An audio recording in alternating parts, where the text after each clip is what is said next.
The 2020 Oscar nominations are out, and the big winner is the DC Comics-inspired The Joker with 11 nominations. In a year where the Academy barely survived another Oscar so white hashtag, The Joker seems to be its way of heaping praise on a white male-centric cast and crew under the guise of being edgy, artsy, and populist.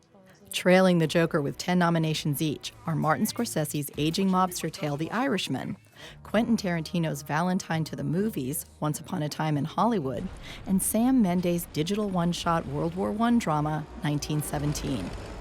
As for diversity, Antonio Banderas represents Latinos in the acting field with his Best Actor nomination for Pain and Glory, while Cynthia Erivo is the only Black performer with her Best Actress nod for Harriet. Although Bong Joon-ho's Parasite has been collecting armloads of nominations and awards from critics, it only nabbed 6 Oscar nominations. But it did make Academy history by being South Korea's first film to win a nomination for both Best Picture and Best International Feature Film.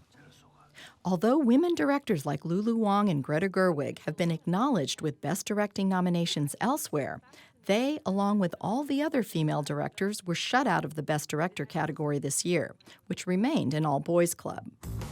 The online streaming service Netflix, with its productions of The Irishman and Marriage Story, scored big with 24 nominations, beating out any other Hollywood studio.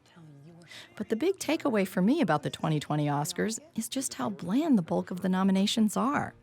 Even the nominations that imply diversity, like Harriet and Little Women, are films that are relatively safe and predictable compared to the more daring and exciting films that were overlooked this year, such as Uncut Gems, The Souvenir, Waves, The Last Black Man in San Francisco, and Dolomite Is My Name.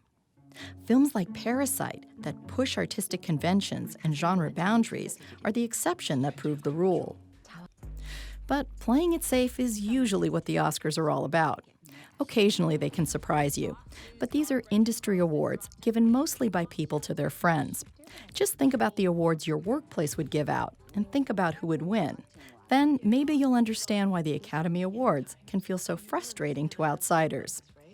My love-hate relationship with the Oscars continues as ABC airs the 92nd Academy Awards on February 9th. Beth Accomando, KPBS News.